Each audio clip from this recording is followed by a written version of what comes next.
So just a question for you.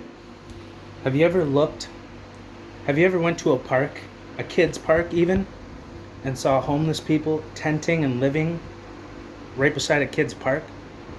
Like people that are going through addiction, people that are using needles, stuff like that. And has it ever made you angry and mad that they would go to a park to live, to be homeless? Why, out of all places, would you go to a kid's park to be homeless in front of children and use drugs and smoke meth right beside a kid's park and leave needles? Here's the thing. I'm sure you were mad at the homeless person for that, but here's the facts. When I was homeless for 7 years, the city of Victoria actually put up maps and said these are the only designated areas that you can put your tent without bylaw coming and taking it down and throwing it in the garbage, because I lost multiple tents from bylaw doing that, and they didn't give me any warnings. At the time, they weren't doing warnings. So one thing I noticed about this was, why is the city of Victoria choosing places that are in the open where everybody can judge and see your lifestyle, see you going through homelessness, see you going through addiction? Everybody can look and stare. Why would this city intentionally put homeless people in wide open spaces and places that everybody can see it? And why were the only designated areas that were allowed for you to tent and be homeless were in parks beside kids' playgrounds? The city is the one that forced us, the homeless people, to put their tents and camp in parks and in wide open spaces.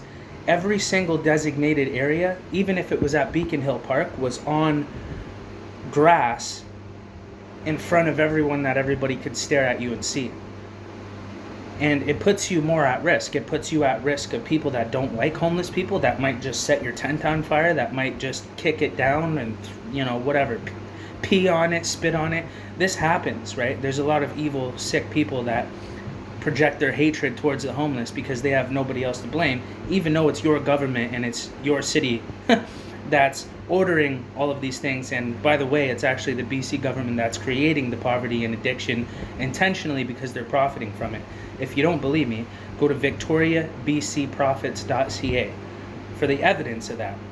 And you can thoroughly inspect that yourself. Somebody that went through 7 years of homelessness in Victoria, BC, and then got employed to several organizations, even participating in meetings with, Royal Roads University and United Nations.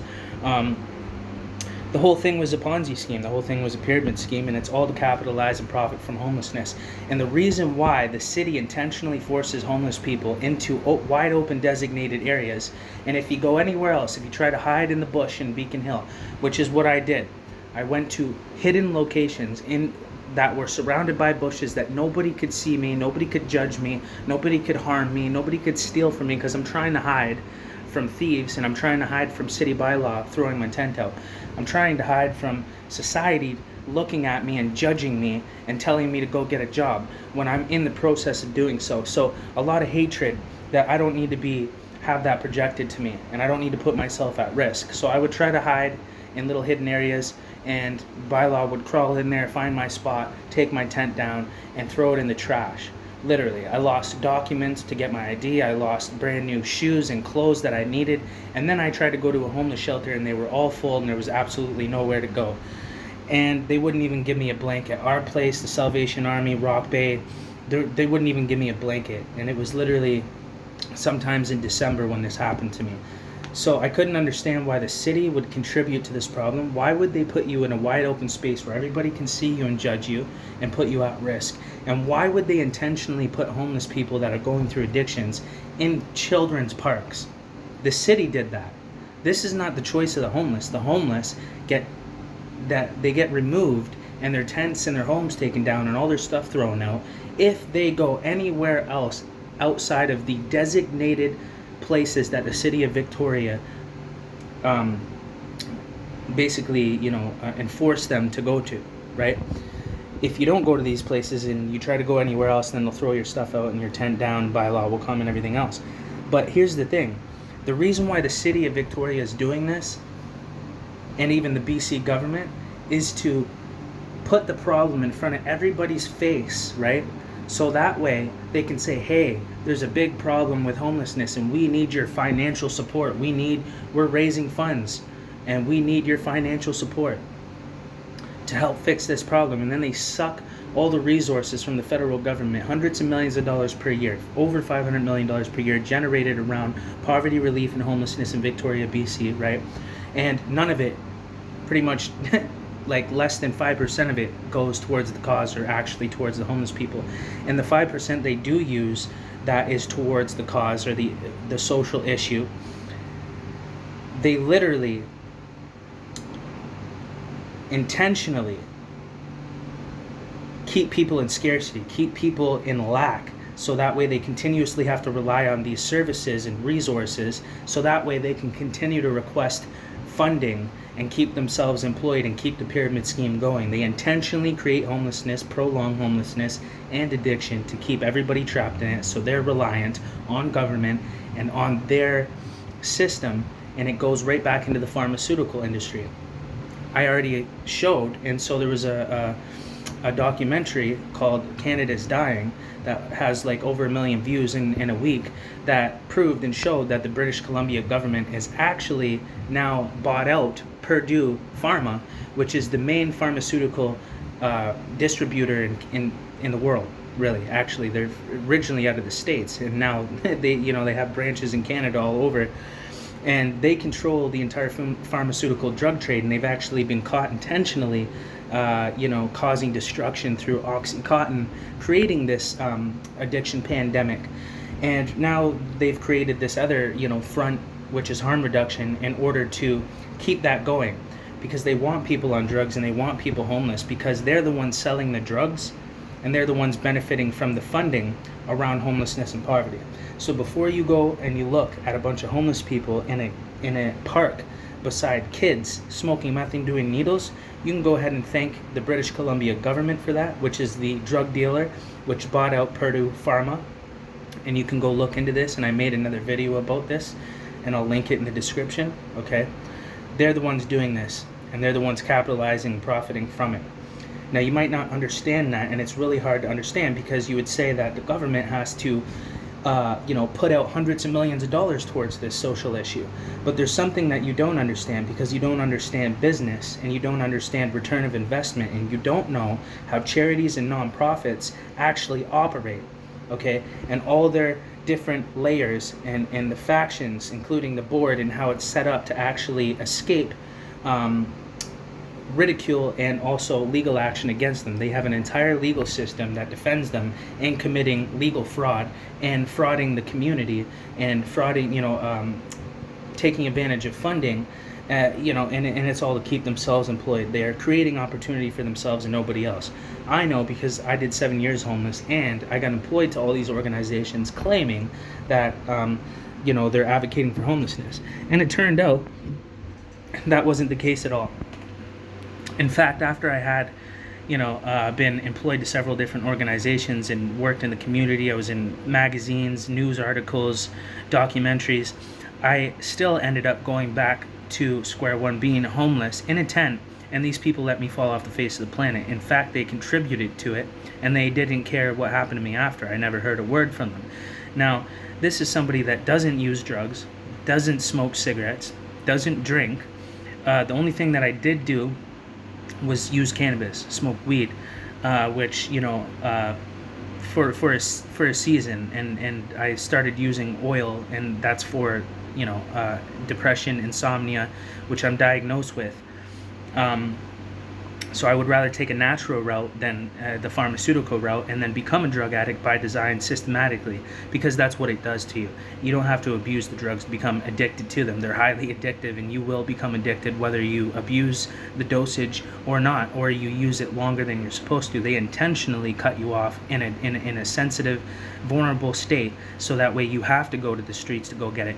Now the government has replaced the organized gangsters, and now they're the main drug dealer going through Purdue Pharma.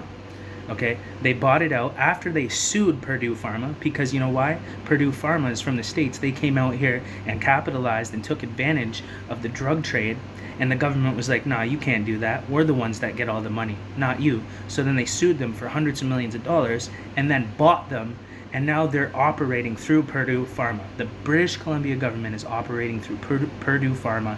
You can go look. There's documents, there's publications, there's a whole documentary that has over 1 million views. There's videos that I made and showed that, and it can be proven, and it's public knowledge. It's public record. Okay? So you can go investigate all this.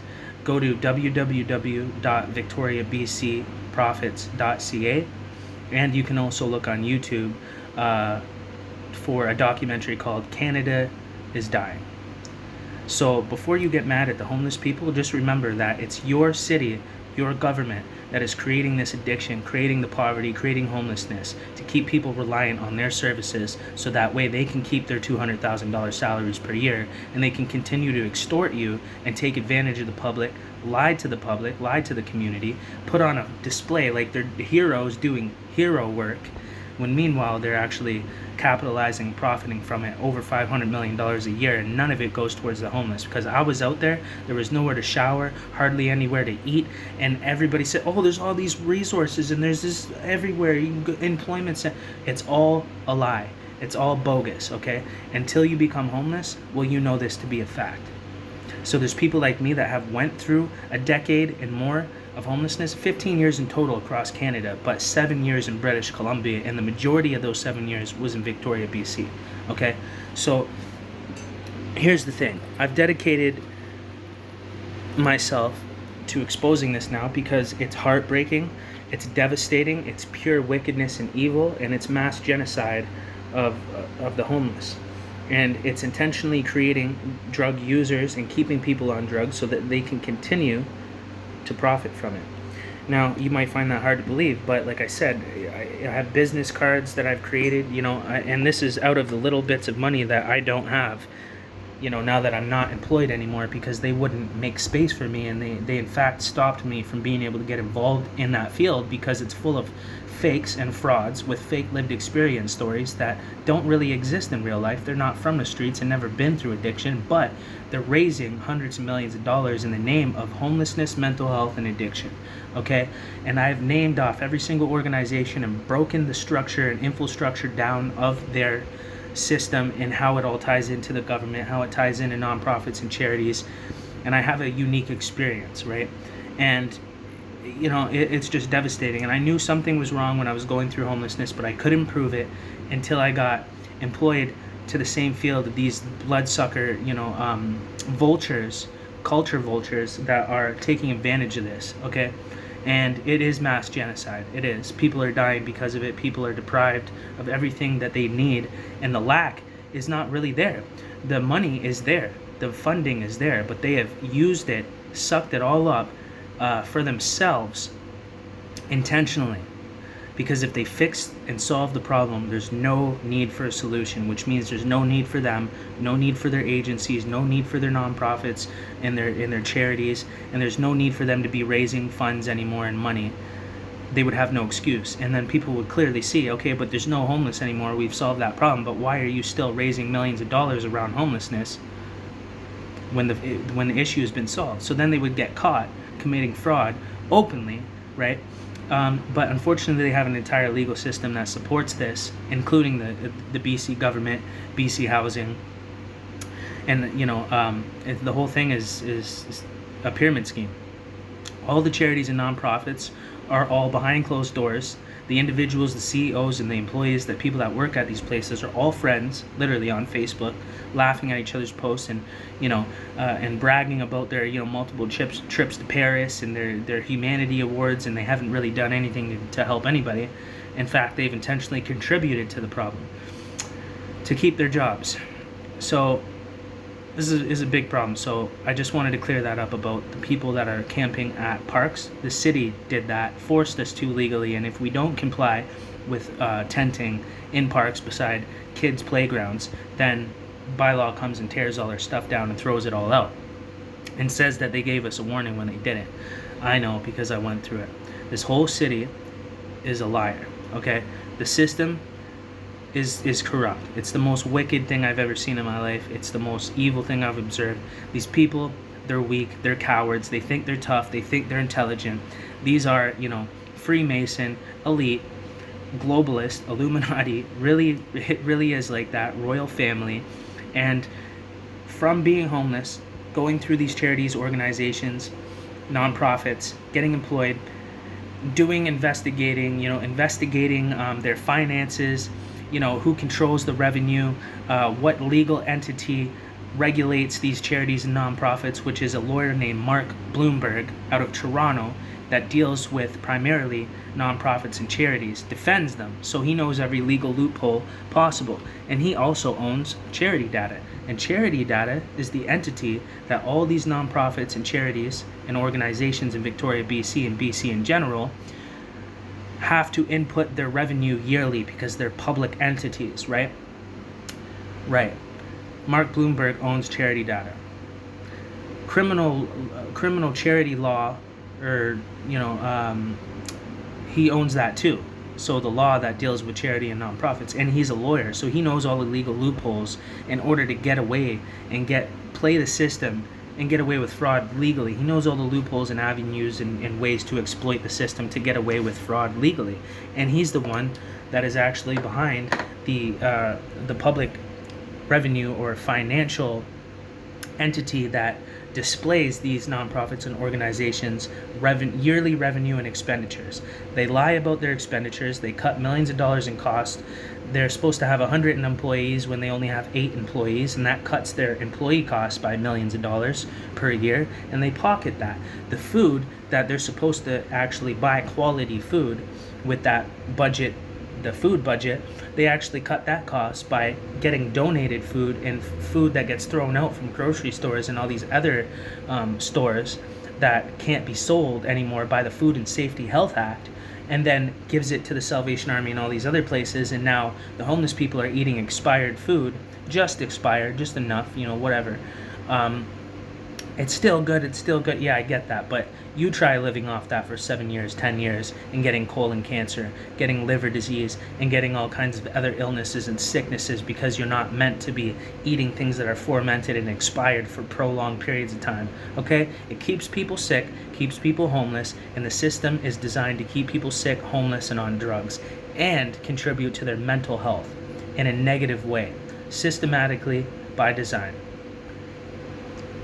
Thank your City of Victoria and the BC government.